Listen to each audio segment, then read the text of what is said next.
Sherry Hess with AWR here at IMS. I'm in the Tektronic booth, number 2624, with Mesuro. The expertise is in behavioral modeling, and I'm here with the co-founder, Johannes Benedict, and we're going to learn more about their particular approach. Hi. My first question is, while AWR may be a fairly well-known name to many of the viewers, Mesuro is a little bit newer. Can you give us a little bit of background on the history of the company? Yeah, thank you, Sherry. Mesuro is a university spin-out which started in September 2008. However, the work which we are presenting here, the IMS 2009, has started approximately 10 years ago, where we kind of originally started with development of our measurement systems. The development has continued for a couple of years. Around year 2000 we moved towards the application. So the technology has been maturing for quite some time. A lot of our collaboration has been done with the industry. Last year we've been invited by Tektronic to exhibit our measurement systems.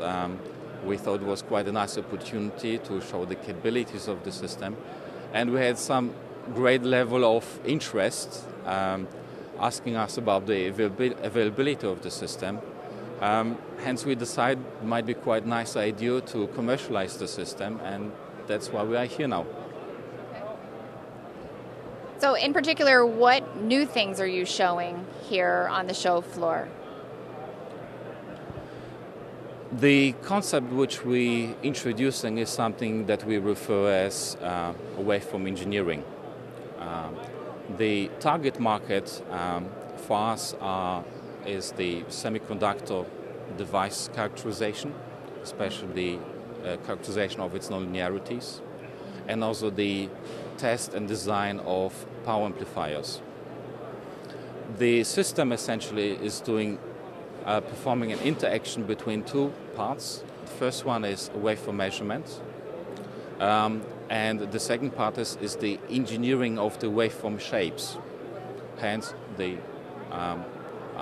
combination of it is termed as waveform engineering. The waveform measurements is necessary to characterize all nonlinear characteristics of the device. The engineering is necessary to obtain the best or maximum performance from the device. Okay, great. So your particular approach has some advantages, being active load pull. Can you expand on that a little bit for us? One of the main advantages of active load pull, and also widely known, is that we can overcome any losses within the measurement system. So if we've got any distance between the device under test and the load pull, we can compensate for them by increasing the power that is delivered, and as a result we can achieve any impedances on the Smith chart or outside the Smith chart. Another key advantage of the device is that we've got a very well controlled impedance environment, which is a 50 ohm over frequency range of 0.5 to 18 gigahertz. The active load pull is introducing only a perturbation to this 50 ohm impedance environment. As a result, we've got an ambiguous relationship between the perturbations of the impedance or the changes of the impedances and the improvement of the device performance. Okay. Great. So how did our two companies get together? What kind of was the motivation behind that? We had some initial discussion with AWR, and AWR was very fast in realizing the potential of our measurement system. Essentially, what we've done is the realization of a practical harmonic balance simulator. We saw that doing this, we eliminated the gap between simulations on one side, nonlinear simulations, and nonlinear measurements. We bridged the gap, allowing us now to take any data from the measurement system and directly import it into nonlinear simulation tools provided by AWR. Okay, so there'll be a Cardiff model within the Microwave Office design environment, in particular version 2009. And what specifically does it do? What are some of the benefits of the Cardiff model? Our philosophy is that the best model is the device itself. So therefore we measure the device and its full nonlinear characteristic into any environment that the system or the device will see. Once the measurement has been done, it is extremely easy to save this data into tabular format, export into another PC, and load it into the software. This procedure has been termed as a Cardiff model, so we've got now a new component that can be dragged across the screen. We can associate this new component with a stored file, and we've got immediately access to fully nonlinear simulations that are accurate. In essence, we combine now the best of both worlds. We can use nonlinear accurate simulations with very accurate linear simulations provided by AWR.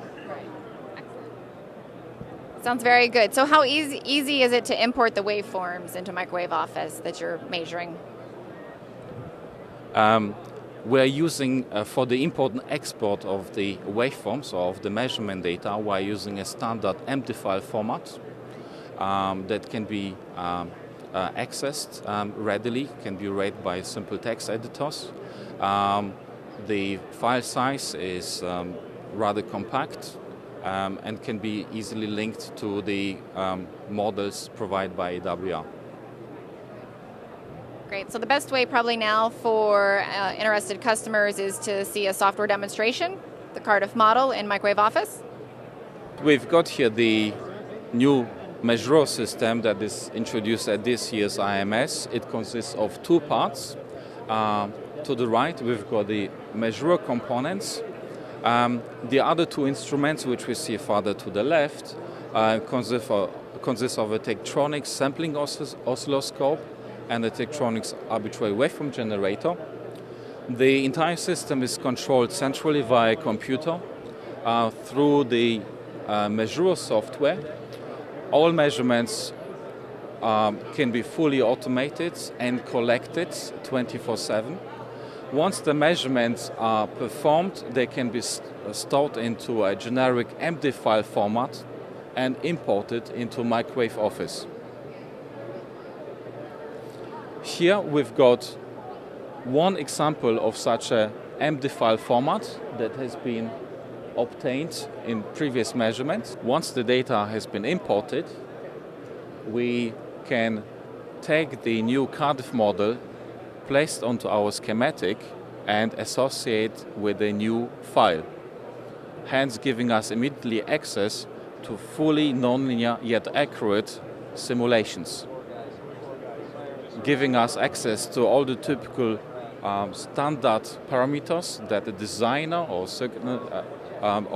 that the designer is used to, such as power edit efficiency, load pull contours. However, we can also directly access the measured waveforms that have been performed into a multitude of impedances and bias points, allowing us for fully nonlinear design.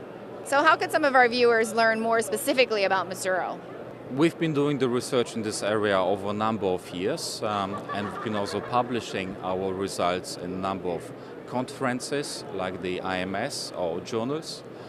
So anybody who's interested is more than welcome to review and read our papers. They can contact us via our website, www.mesuro.com. You can contact us, and we are more than happy to give you further information and documentation about the Cardiff model.